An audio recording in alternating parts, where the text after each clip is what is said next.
Hi and hello to all of you smothered and covered buttered freaks. It's me, DJSoulbutter, and 2024 is coming to an end, and the time has come for me to talk about my favorite records of the year.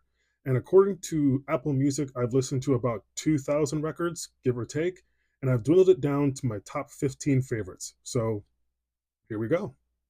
At number 15, I have Jamie XX with In Waves. This is a really well produced electronic dance record with some great contributions from Robin, the Avalanches, Honey Dijon, and I'm really glad that Jamie XX decided to take a trip back to the dance floor as opposed to his more meditative ruminations that he did on his first solo record. This was really great. That previous record was good too, but I really enjoyed this. At number 14, VJ IR with Compassion. This is a really delicate, beautiful jazz record that kind of feels like you're in the room with these three musicians as they jam along with each other. It's just a really beautiful listen and a fantastic Sunday afternoon record. At number 13, I have Thames with Born in the Wild. This is a really good R&B record with some Afro beats, and I'm kind of surprised that this record didn't get more attention in the mainstream because this is a very catchy album. Just really fun chorus after fun chorus, and Thames is a freaking star, just in case you didn't know. At number 12, I have Medium Build with Country. This is a really interesting alt country record with some very vulnerable lyrics. Like the lyrics at times are kind of uncomfortable to listen to, but you have to admire it because it's just so incredibly honest and frank. And I really look forward to hearing what this guy has to offer in the future because this kind of sounds like somewhat middle of the road Americana, but with a very interesting edge that is somewhat, I guess, off kilter is the best way to put it. But this is really good. At number 11, Revival Season with the Golden Age of Self Snitching. This is one of the dopest hip hop records of the year with a very punk rock edge to it as far as its delivery and attitude. I would say that this is kind of a cross between Run the Jewels and Gnarls Barkley. And I'm really surprised that more people are not on this record because, again, this is really dope. The production is really great, the rhymes are really good. Definitely recommend checking this out. This is a lot of fun. At number 10, Brittany Howard with What Now? And this is an absolutely gorgeous album. And I kind of had a little bit of concern because I didn't really care for her first solo record. And I thought maybe I wouldn't be able to connect with any of her stuff in comparison to some of the work she did with Alabama Shakes. But she totally nailed it on this album. This is a really great combination of soul and garage rock that's just simply phenomenal. At number 9, Blood Incantation with Absolute Elsewhere. Definitely one of the best metal records of the year. Really impressed by this one. This is very bludgeoning while also giving you a lot of space and time to kind of just dive in and get lost in it. And in comparison to a lot of metal records that are just very straightforward, this is just really interestingly put together as far as section by section and how everything is structured. Really great listen, really great record. At number 8, Charlie XCX with Brat. This is the biggest album of the year, a huge success, pretty much took over the whole summer. And I still want to say that I still feel like her earlier work is superior to this. I feel like her 2019 record, Charlie, is one of the best, if not the best pop record of the last decade. But this is still obviously a lot of fun, a great dance record, and just irresistible. At number 7, Lewis Cole with Nothing. And if you don't listen to Lewis Cole, you should. Lewis Cole, it's good for you.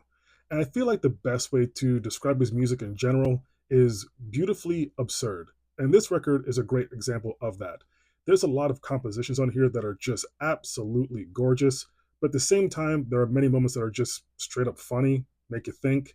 And each section in the orchestra that accompanies him on this album gets a chance to shine, which is also a lot of fun. Really enjoyable from beginning to end. At number 6, Schoolboy Q with Blue Lips. This record is freaking dope.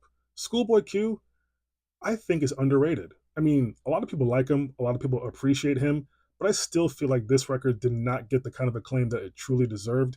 And when you think about the best MCs in the game today, like a Kendrick Lamar, I personally put Schoolboy Q in that same tier. That may sound a bit crazy to some people, but this record is just another example of his genius, incredible production, dope rhymes as hell. Per usual, Schoolboy Q is awesome. At number five, McGee with Two Star and the Dream Police. And there was some hype behind this record, behind this artist. A lot of people were talking about him. And I feel like subconsciously I was trying to kind of push away from that. But after listening to this so many times, I get the hype. This record is just something that I could not shake. This stayed in rotation for me for pretty much the majority of the year. And it's just so haunting and inviting and eerie. These songs are like oddly unfinished, but at the same time, just really captivating. It's just a very intimate, lush record that is just incredibly enjoyable. At number four, The Blessed Madonna with Godspeed. And after so many years of her traveling all over the world, DJing at every single possible event you could think of, to finally get an official debut record from her and for her to absolutely stick the landing is pretty awesome. Every guest appearance on here sticks the landing. This is a very vibrant, pulsating record, a great dance record, and it feels like a house party that you basically just want to never end. At number three, High on Fire with Cometh the Storm. And there are a countless number of men and women who can scream and growl until their lungs collapse, but for some reason, there's just something very different about Matt Pike screaming. Like when he screams, it sounds like Satan is literally coming out of his mouth. Like this album sounds like the gates of hell opening up to you. This is just pummeling, coming at you in waves. It's a fantastic stoner metal record that is just absolutely relentless. I listened to this so much this year. I love this with a passion. Great metal record. At number two, JPEG Mafia with I Laid Down My Life for You. And I feel like this is the most impressed I was this year as far as production wise. This is a very loud, abrasive, just jarring listen. And JPEG Mafia is a genius as far as a lyricist and as a producer. And as far as all young artists coming up today, I feel like he's definitely by far the most exciting and the one I'm looking most forward to as far as seeing how he evolves project by project. He's a truly special talent. And to me, this record is truly special. Like, this is just off the wall, but oddly his most accessible listen, but still crazy. And at number one, Lucy Rose with This Ain't the Way You Go Out. And I just want to say off the bat, this is the only album this year that made me cry. Like, I wasn't bawling out sobbing, but I got choked up. I felt this. And if you look at the backstory of this record, it's pretty harrowing to say the least.